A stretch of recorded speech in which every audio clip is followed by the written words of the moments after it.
and welcome back to the Wizards Respite Sanctorum, show where we dive into all things TTRPG. Today we're diving into the DM's nightmares, the crazy things that our players throw at us on the fly, last minute, in the moment that just drive us up the wall. But as always, I am not alone. I am joined here with my good friend Zachariah. Zach, how are you doing? Hey everybody, how you doing? How you doing? You're getting spicy nighttime Zach tonight instead of slightly tired afternoon, hasn't had enough caffeine Zach. But yeah, I'm excited. I'm excited to do this. We're both admitted eternal GMs, as they say. By the way, I'm gonna plug for him. He did not know I was going to say this. He's got a new shirt up. It's amazing. It's Dungeon Master since days of yore. I love it. I love it. I love it. It's basically the Eternal Dungeon Master, the Eternal Game Master shirt right there. I thought every Eternal Game Master should have at least one of those, especially when you.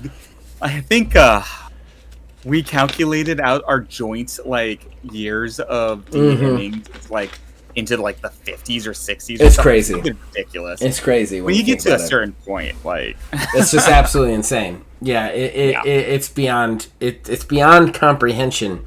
It's weird when you're young. You're like, haha, and then when you get older, you're like, wait, how long? How much content? What? This is insane. How long is this story been going? The depth and breadth of this hobby is lost to stuff. So, you want to tell them what we're doing today, Wiz? Yeah, so we're going to be talking about the crazy things that our players have thrown at us. Some of the most ludicrous, absurd moments, things that we've had to figure out as DMs. The player goes off the rails or just goes in a direction that we're just sitting there thinking, well, what do I do now? I think it's gonna be a lot of fun. When that happens, that's one of the things I like being about a DM is you got to think on the fly.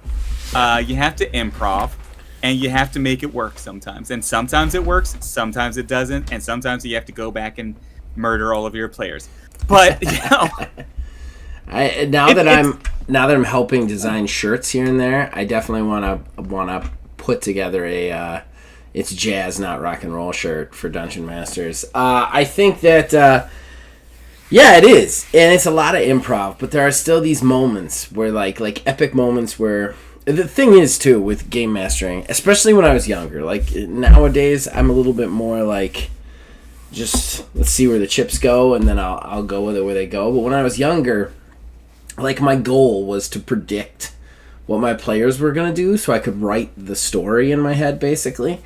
And I think a lot of game masters think that way. It's real common. There's so many times where somebody, I've known this guy for 10 years. Easy. I know what he's going to do in this situation. And then he just does the exact opposite, and it just kind of throws you for a loop. And sometimes some of the worst for me in my experiences have been, I think I'm being smart. And I think I just said this a minute ago. Every time I think I'm being smart, I'm really not. We're always humble here in the Sanctorum. yeah. And I'll come up with maybe a cool homebrew item that I don't think is overpowered or isn't even really something that's going to affect that much of the world. And they come up with some weird ass way of using it. I'm like, well, that makes sense. I really shouldn't stomp on this because they're being creative. And I wrote those freaking rules. How can I get mad at them for using the rules I wrote in a more creative way than I came up with? Right, like a plate that makes a sandwich if you eat a sandwich, and then it's okay, well, I'm going to drown someone in sandwiches. Wait, what? I just wanted to do this so you didn't have to buy rations anymore. What do you mean you're going to drown people in sandwiches? Then they got a sandwich ray gun all of a sudden. Yeah, I do love it when the players get creative.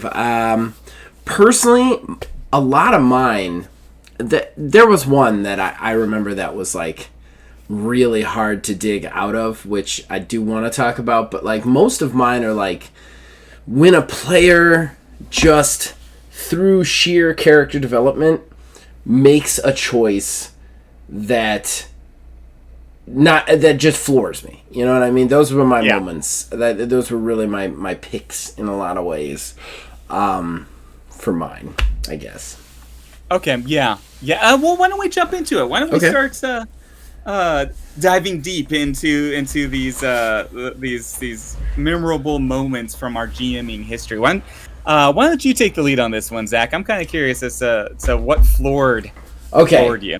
I'll do a recent one first, and it's actually one you can all watch, and it happened in the Astral Drive campaign. And I know he's going to be happy that I mentioned his name because this is like his favorite podcast that we do on Old Man Gaming, and that is Philbilly 330. He plays Nellis Stonehand, which is like this consummate cowboy hero sort of character. And when I say what I'm about to say, I want to make it very clear that I think Phil is a very good role player, but a lot of his characters kind of go towards a very same path. He'll be the first to tell you almost all of his characters have a little bit of fighter in them somewhere. And I think that like with that in mind, he's very proud. He's very proud in real life too, just as a person. There's nothing wrong with that. Right. And we had this moment. I don't want to spoil it for anybody who's watching Astral Drive, so I'm going to try not to spoil it. Because I want you to go watch Astral Drive. It's 24 episodes. It's some of the best game mastering I've done, some of the best playing I've ever seen. So, but he had this moment where basically he meets up with this character who is extremely racist and like just a terrible person. Everybody in the world wants this person to get shot. I'm positive. I didn't like playing him. Like that's how bad I made this guy. And he is of course terribly racist to Phil's character. Like he's a religious zealot as well, so he just believes everything he's saying. And Phil, everything you want to hate in a character, that character, yeah. And Phil had to like eat his pride on this for the good of his family. And Phil's a great role player. I don't want to I don't want to say this in a way that insults him because I think this was amazing. It's just I was convinced there was going to be a gunfight. He was going to shoot this guy. There was going to be a big battle. It was going to get real ugly. Like I was convinced there was no way that Phil would be able to do this, and he played so well. I clapped on stream. He just like his character, like you could tell, like he managed it all. Like I want to kill this guy, but I have to not kill this guy so that my family can continue to be happy and live where they are. And it was just such a great fucking moment that like I was so surprised. And again, this is making it sound like he doesn't have a range. He does have a range. It's just this wasn't a thing that I thought he would do. And it just totally threw me for a loop and was just exquisite role-playing. Exquisite role-playing. Yeah, so... And you were there for it, so... I was, and that is one of my favorite nights on Astral Drive 4 for Phil's performance there. Yeah. And I'll say, a couple of things to that as a player in that game and observing this from that side of this.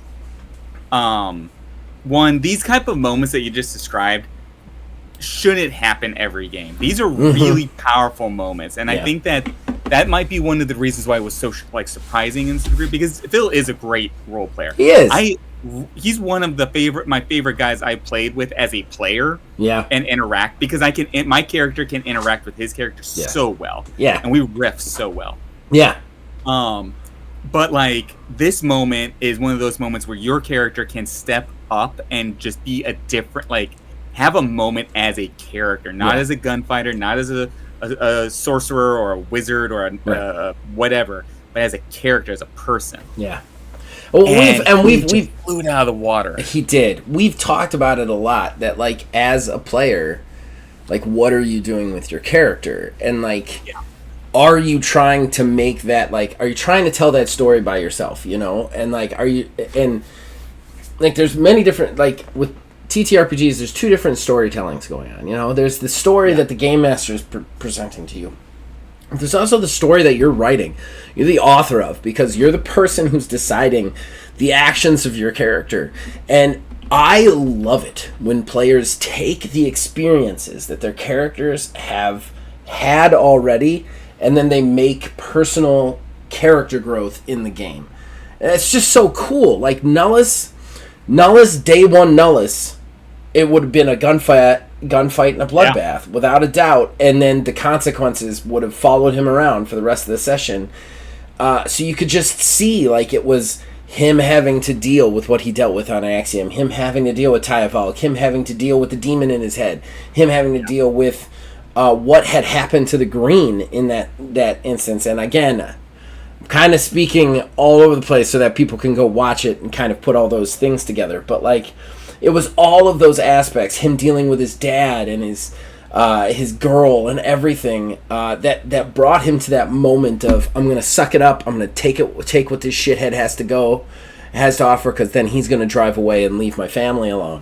And God, it was such a cool moment. It was such a cool moment. It would be so easy, especially in a role-playing game scenario. Like, there's a clear bad guy. There's a clear bad guy. You're a fighter. Like, shoot. You know what I mean? Yeah. Like, it was a clear moment for that. And it was just so nice to be like, no, I'm not going to go to the gun. I'm going to do this way, and the hardest way possible, to make sure that these NPCs that aren't real, they're fictional, but he knows his character cares about them enough to keep them, you know, safe. It was just such a great moment. Such a great moment. I'm glad you brought that one up, man. Actually, like honestly, that was a really good moment, and you brought me back to that moment in the game, watching Phil do this, and I was just like, yeah, that's probably one of my favorite moments at a game table. Well, Astro Drive's been so interesting. Yeah, Astro Drive's been so interesting anyway, because you guys have all had, like, really extreme character development in when you really consider it a very short period of time, and that was, like, one of the biggest, like, most clear-cut awesome moments of the role-playing aspect of it. But when you look at the character development, like Alistair's character development, from, like, complete non-trust to trusting Phil's character to trusting Brian's character, you know, to, like, not trusting the vampires that sent him in there in the first place, you know.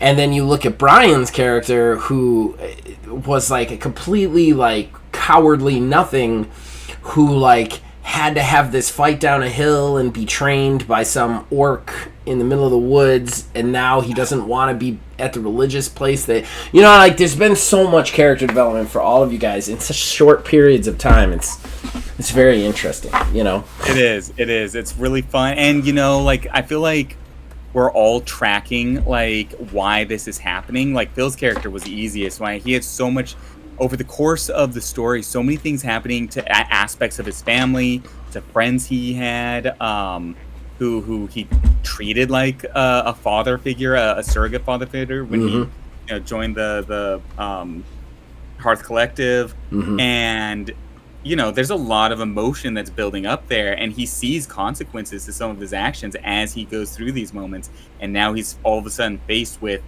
his family in a fight, and he can't pull a gun or there'll be blood and his family will suffer for it. Everything, like, builds to that moment. Everything he's learned influences the next decision. Keep my mouth shut for my family's sake. It was very interesting. It was a very interesting, awesome moment to be a part of. It's one of the moments that I'm truly, like, I truly love that it was recorded. You know what I mean? It's like, I've said it before, and I know this is a little bit of a tangent. We still haven't even gotten to the second one, but, like, your first one. But, like, I love, like, even if I didn't have 400 and whatever subscribers that I have, and you didn't have a website, I would probably still record half this shit and put it on the internet. There's just some kind of weight to it, that it exists in a form recorded somewhere. You know what I mean? Like, how many games when you were a kid, it's like, it's like, man, I wish people could see that. I wish people could be there for that, you know? Yeah, those epic moments where your Yeah. character triumph, and Yeah. I was like 16. And every other one I'm going to talk about is just like lost to the it dies with me and the people who are part of it, you know. Yeah. Whereas this moment in Astral Drive, whether 5 people or 50 people or 5,000 people view it, it exists in immortality on the internet, you know. Yeah, Which is really nice. It's a nice is. thought. it really is. What's your first one, man? I've talked for fucking a third of the show now. That was a good moment, though. That was a good one. It was a good moment. So, switching things up a little bit, there's been a couple. There was one, though. It was when I took a break from RPGs for a while. You know, life get married, you go to college, you do all these things, or you go to college and you get married, and you start not being able to keep up with some of the hobbies that you love, and then you settle down and you get back into it, and that's when this one came back. I was rusty. I was DMing for a 5e game, and I'd never played 5e before. Dungeons and Dragons 5th edition. I'd only played the AD&D, and I think maybe a couple of things of 3rd edition, maybe. So I was rusty, and I had one character. She's a really good friend of ours. My wife and her and her husband are really good buddies. We're sitting at this table, and she plays this character, and this is 100% this player. She's a very bubbly, like energetic, fun person, and she made a character that went. Her backstory was that she escaped from prison, and so she's always on the prowl for looking for guys because she's been in prison for so long. And she's also a con artist. She's a rogue. Thirsty rogue? That's the character? Yeah. That's fucking hysterical to me. It is, and she plays it perfectly. She is really a funny player. And there was one session, she goes into this shady area. They're looking for information. She finds that this guy has this scroll for her, but he's selling it at extreme prices. So she flirts with him. And the player does it in such an over-the-top, ridiculous manner. Like, it's almost like a cartoon flirting, the way that she does it. And I'm sitting here, and I am a nerd all the way through and through. And I cannot stop laughing at this situation. I'm trying to figure out how to make this grizzled, kind of ugly, wizard, sorcerer, greasy guy look all stoic and angry, and I just can't do it. She broke my brain at that point. And the entire table's looking at me now, laughing their asses off, because my face is getting red, and I can't even think about how to respond to this. And I just, my head collapses, and I'm just just take the goddamn scroll. You did it. You beat the DM. Congratulations. Nobody gets their cookies. It's just It was just, I was to this day, it was one of those moments where, I wasn't expecting it. I was not prepared for it, and she just got me. I could not stop laughing the rest of that night. That's awesome. That's awesome. I love the funny ones. I love the funny ones. The next session, she went into the bad section. She went into the black market kind of, the people that are dealing with illicit magical items and Right. And so she used a charm spell, right? The next session, the guy secretly hires an assassin to go after her, and more chaos ensues. But it was just a moment that, that table and that group of friends that we still play together will reference to this day from time to time, just because of how hysterical it was, and everybody. It was one of those moments. yeah, that's awesome. That's awesome. I do like that. I had a similar moment. This is one of mine. We were playing a spycraft game, And I love spy games, so I've never been able to pull off the GMing very well, you know. But I came up with this. They really are, and I came up with this really good plot, right? And the entire thing was going to be like, the team was sent to exfiltrate this like ex-spy who was rogue, and then the whole thing was going to be the ex-spy who was rogue might not be the bad guy after all, and then but he was going to be constantly trying to kind of like get away. So it was going to be this cat and mouse, like can the ex-spy get away, and then is he trying to recruit them, and is he bad, is he good? You know, that was the whole espionage, was based around this ex-spy character that I had created. And then in the end there would be this like big fight where you didn't know who the bad guy was, and like so they exfiltrate him right off the bat. That's their first part of their mission. They get him, they capture him, right? Okay. And they've got him, and they're doing the whole back and forth, the spy back and forth, where he's talking in riddles, but he's making jokes, and like one of the guys, not even the fighter, by the way, because it's like a team of people. So like one of them was a shooter, one of them was a fighter, another one was a driver. The driver just grabs a gun and kneecaps him. And everybody's like, "What are you doing? We have to get him there alive."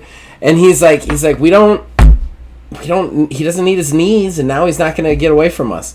Ruin the entire fucking, like, I couldn't, like, how are you gonna have a cat and mouse when he doesn't have kneecaps? Like, there's just nothing I could do. I was like, I did not expect that level of brutality. I didn't expect that level of anything. And it definitely made me, like, think back to every spy movie I've ever seen where the same situation has happened, and I'm like, why doesn't he just cut his legs off? like why even tie him up at this point? It was crazy. It was very hard to dig out of that hole. Like, it was not an easy. It was a very tall order. Yeah, that sounds like it went from, like, you know, this James Bond sort of back and forth banter to some gritty shit. It got so crazy so fast. I'm like, I'm in a fucking James Bond movie or a Mission Impossible movie, and then all of a sudden I'm in Reservoir Dogs, and like where did the turn get made? That this dude, he wasn't even the violent one. He's just the driver. That's what he was, the wheelman. And he's just like, fuck it, I don't want him to get away. So he just shot him in the legs. He's like, he's a road agent, he's a bad guy. And I'm like, you haven't talked to him. And he's like, yeah, but he's going to do that bad guy thing where he tries to, like, get us to be on his side, so I just shoot him, and then it doesn't matter what he does. And I'm like, oh, okay.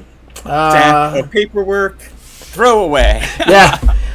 I literally looked at everybody and I was like, all right, everybody go get some snacks or something. I got to make some notes. I was like, I got to figure some shit out, because this was not part of the plan, man. Not part of the plan. It still ended up going pretty good. It went a different path, and that's the best thing about role-playing games, is when they go that different path, you can play with that, you know?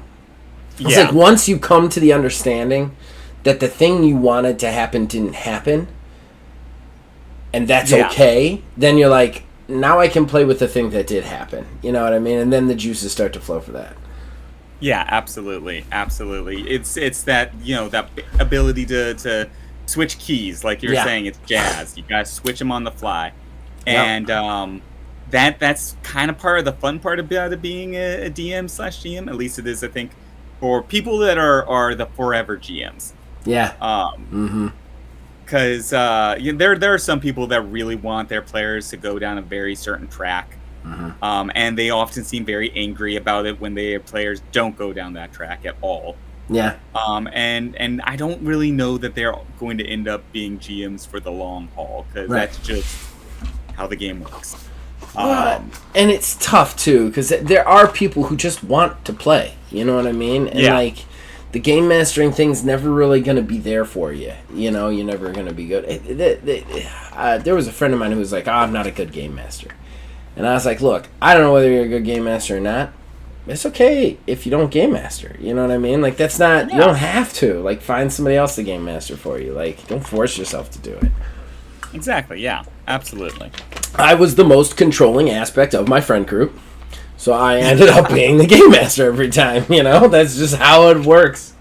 Yeah, and for me, I think I was the most organized member of the friend group.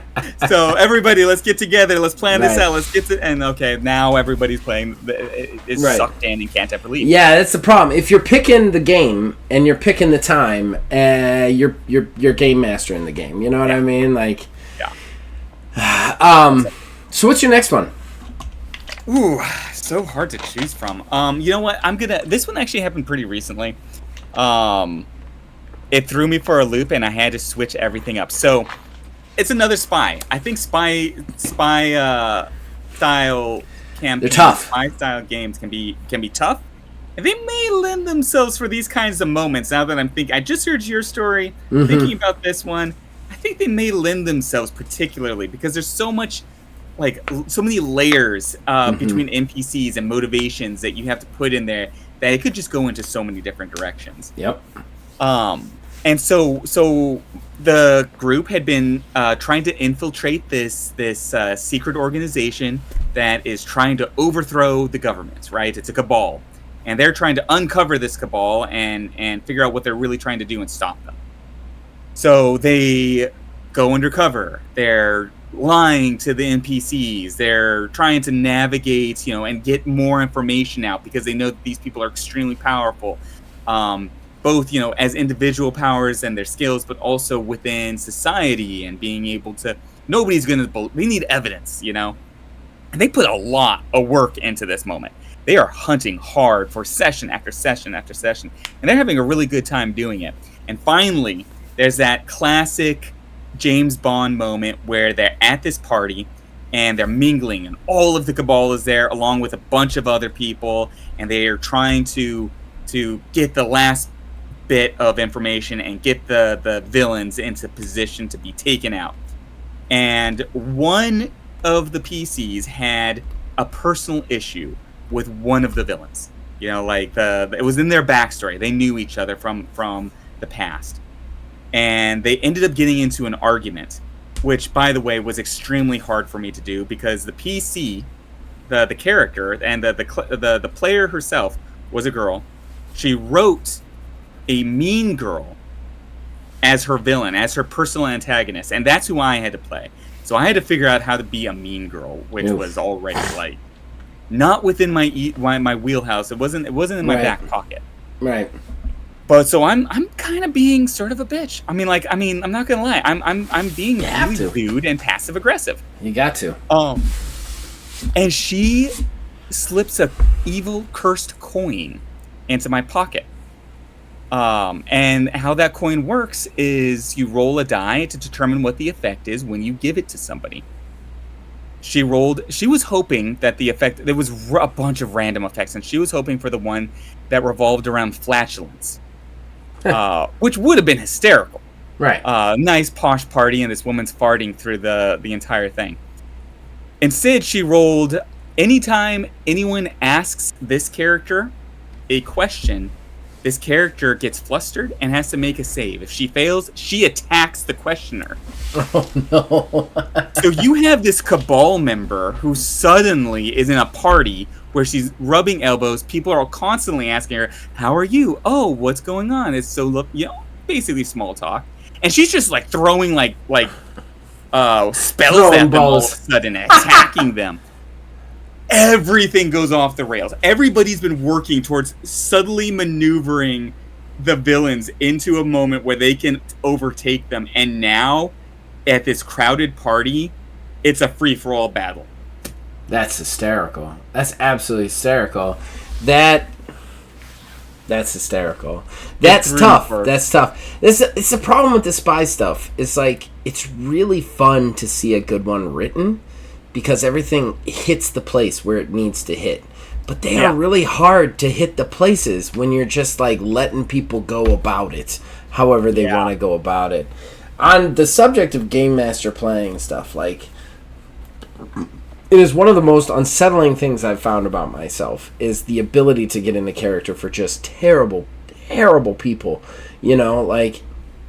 like, I don't know. There's just something, but you have to do it. You have to do it as a game master. And I find that the truly great game masters are the game masters who are able to really play a piece of shit good. And I don't know what that says about me or anybody else, but like, if your bad guys are good, people are engaged. They want to win, you know. And like, it's tough because you don't want to play that character, but you got to play that character. So you got to like think like a monster for a second, you know. And it's tough sometimes. It is. You got to. I 100% agree. One campaign I'm running, I have it set up so I took a sort of a playbook from Steven Spielberg when I was trying to write this world, and George Lucas, and I was like, okay, why is the Empire from Star Wars so terrible? Why is Indiana Jones villain so terrible? Because they're Nazis.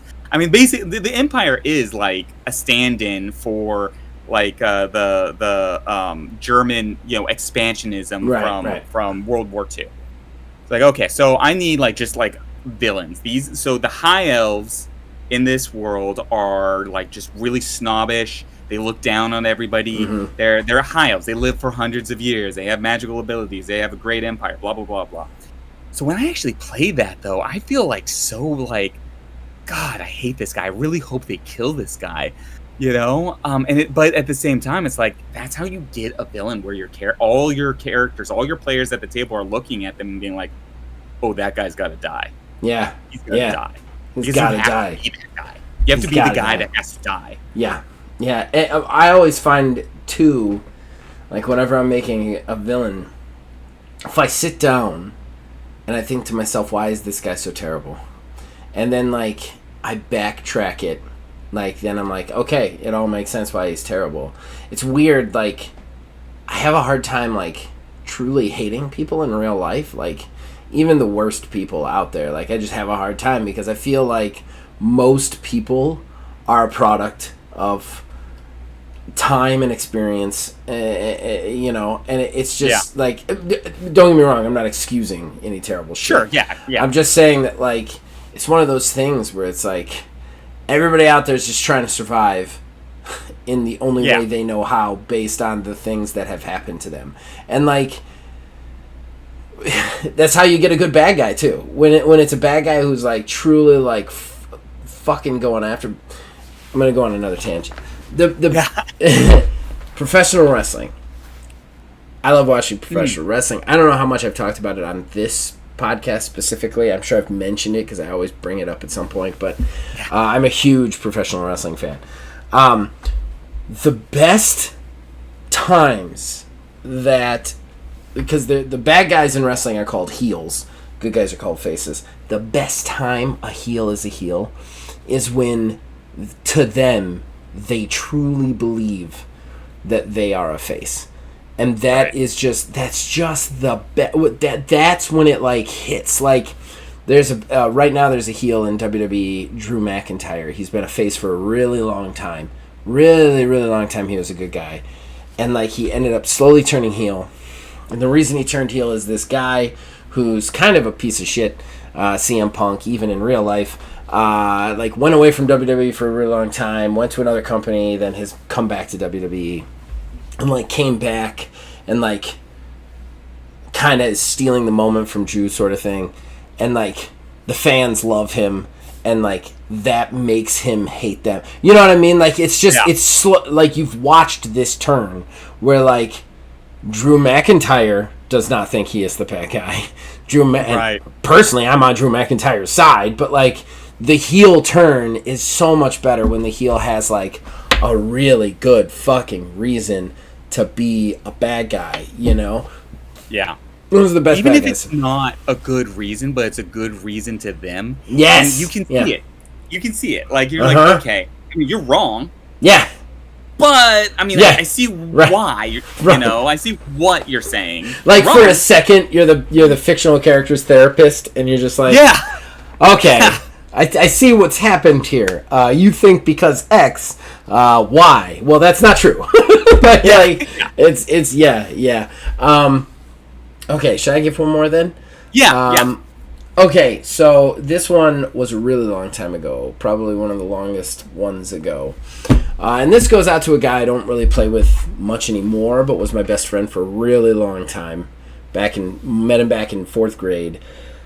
One of the first guys I played role-playing games with outside of my brother.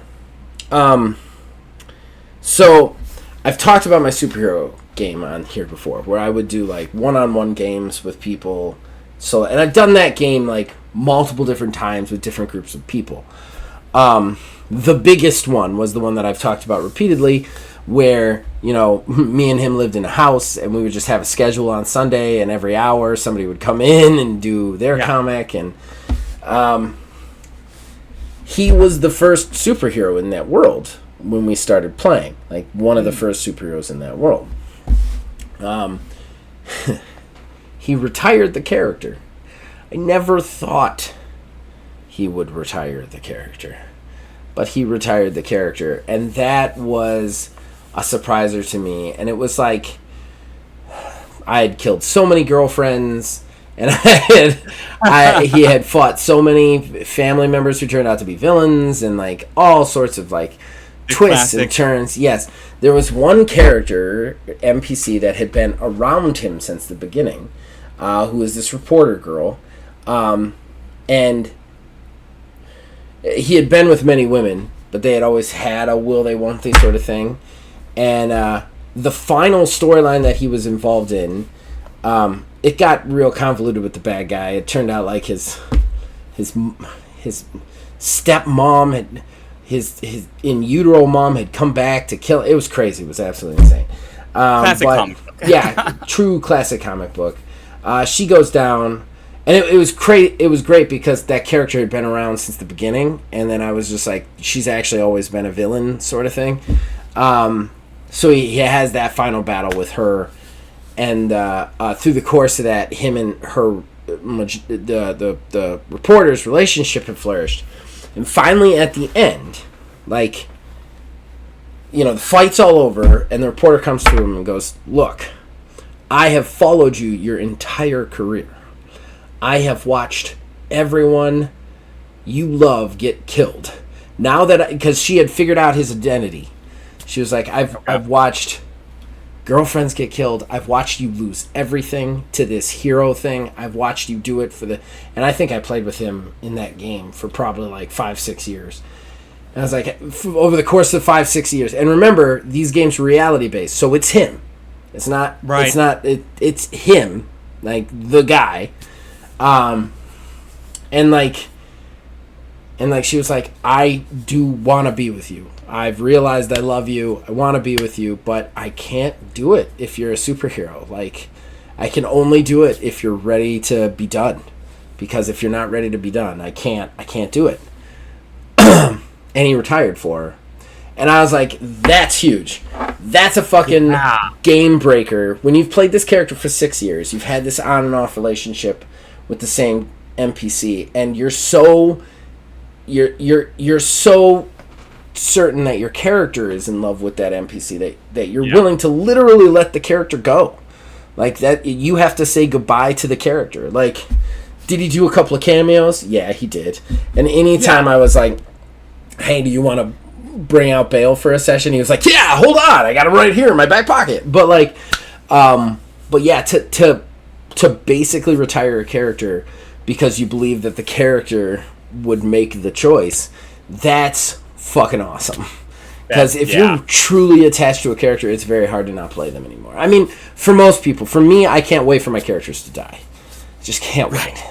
It's because it's resolution.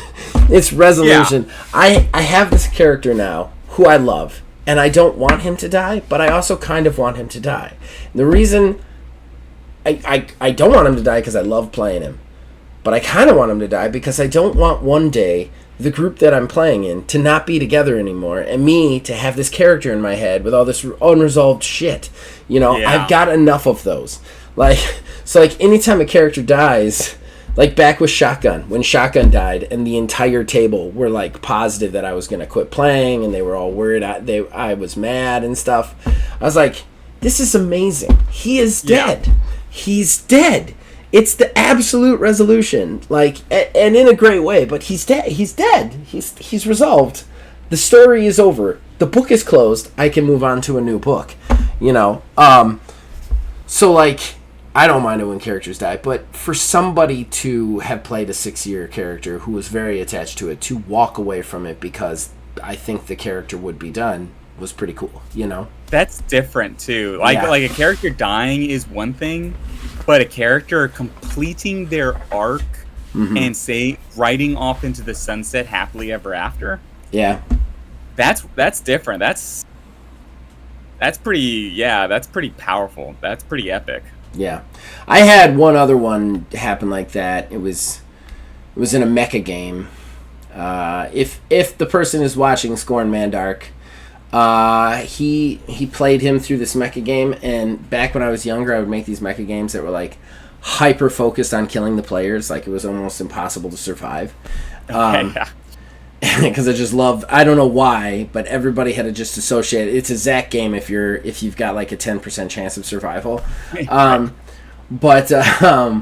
his character kept surviving. So the entire story of the game became about him because I couldn't kill him, and then I stopped trying to kill him because it was about him, so he became the story. So like everybody was like, well, another character dead, and he just kept plodding along, surviving and winning.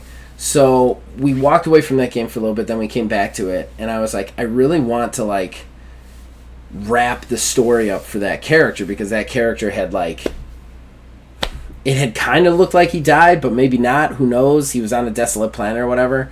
So like, I was like, I really like to give that character a potential end, and he was like, yeah, let's do it. We played this like amazing arc, and he walked away from the character after that too, because I was like, if you play him again, that's fine, but he could die, I'm not going to protect him ever again. And he was like, no, his arc is completed, I think he's finally at rest, he's done everything he needed to do. That's real cool. Yeah That's real cool. Ooh. So should I do one more, or are we getting pretty close on time? We're on 42 minutes, but if you want to do one more, I think we can fit it in. I think I have chewed up way too much space here, so I feel like if you don't do one more, it'll be unbalanced. Okay, one more. There's still a couple that I had in my back pocket, things that characters threw me for a loop for. Ooh. Now all of a sudden I'm blanking. I had like there it is. There it is. You know, this is a young GM moment of mine. Okay. This is before I started getting my GM stride back, and I started realizing how to do this. Yeah. Real talk. That's I understand that. And I was so again I was trying to be smart, and I thought, okay, I would make all of my big bosses have like some kind of weakness, something that could be exploited if the characters could figure it out, and make a boss fight a fight, but also maybe like a little puzzle, you know, like how can we get at them? Very gamey. So, of course, I'm not nearly as smart as I think I am, and the first big boss that I designed this way, and I spent a lot of time making sure it's balanced, they figure out before they even enter the room. They know exactly the hints that I've laid down. They know exactly what's going on. And before they even activate, you know, the scenario, before the fight even begins, they sneak in and exploit that weakness and defeat the boss almost instantaneously. The worst. It's the worst. And I'm just sitting there with this boss, and I'm just like, yes, you get the loot. You win. You defeated the boss. Congratulations. Confetti. It was such a moment, but it was a learning experience. I realized that my players are very smart individuals, and I need to not bait them so obviously. Yeah, you got to be careful. I made a homebrewed game called Gun once. It was the first game Phil had ever played. And honestly, Phil will tell you the Buildmaster stuff comes from Borderlands. I still think it comes from Gun, because his first character was a weaponsmith, and he had this ability where like you could like double one stat of your weapon, and like, but then the weapon breaks after like a certain amount of rounds. It's been too long to know, but he found a way to take just the right abilities, so he would just jailbreak any shitty ass weapon, and it would do like 400 points of damage. I could not make a bad guy to like, every bad guy was a 1 round kill for him, no matter what. Like unless he wasn't there, he would just pop his abilities and kill him. And he even was like, I don't even think I'm going to use big weapons anymore. I'm just going to carry around shitty weapons and jailbreak them. Because why not? Because why not? I even started breaking my own rules and just giving bad guys like hundreds of health. And I still only got like 3 or 4 rounds out of them, because he would just like jailbreak these fucking guns. And if he rolled over a 1, he'd have it for 3 turns. He's like, I'm going to kill him. That's it. It was very funny. But Players yeah, will find a way. They will. They really will. They're like evolution. They will find a way. Yeah. All right. I think we got a good stack of random, unpredictable, chaotic moments that we've experienced as GMs. These are the episodes we live for right here. They are. This was a lot of fun going down memory lane, going down these stories, and yeah. Well, Zach, I think we're coming to an end. Is there anything before we go for the evening you wanna shout out? I would like to shout out. Oh yeah, TTRPG stuff, definitely. My Doctor Who series is launched. Doctor Who Actual Play on Mondays for only 9 weeks. It's really good. It's some of the best storytelling I think I've ever done, and my players are just knocking it out of the park. So please check that out every Monday at 8 a.m., Spotify or YouTube. And then I actually played role-playing games with my daughter for the first time. She is 8 years old. I am using Cyrus Wright's Touchstone. Itch.io. It's completely free, and it's only like 20 pages. It's just a super, super, super rules light system, but it has a lot of like ask questions things. So we end up, the first episode is coming out, well, if you're listening to this, it'll be tomorrow, and we've played for like an hour and a half, and I cut it into 15-20 minute episodes, and we're calling them bite-sized games, so it's just nice little chunks you can watch. And the first episode, we designed the world, and it is just absolutely batshit crazy by asking the dice yes or no questions. And yeah, it's just been a lot of fun with her. So I hope people check that out. That's awesome. That's really sweet, and that's really awesome. Okay. As always, I'm going to be plugging the wizardsrespite.com, the website that all of these will be situated at. You'll be able to find all of these episodes there, more episodes such as Astral Drive and the like. I also, of course, have t-shirts. This one, if you're watching this, it's a Rogue t-shirt, Rogue themed t-shirt. We work in the shadows, so you don't have to. These t-shirts are awesome. Got a bunch on there. Zach is also dropping a bunch of really cool ones and fun ones. So yeah, go check that out. And I think that gets us in for tonight. Yeah, Zach? Yeah. All the old man's gaming's merch is on there too. So it's all in one spot. Yeah. So go ahead, finish. I didn't mean to cut you off. No, yeah, okay. Well then, for everybody out there listening, until next time, keep rolling them dice.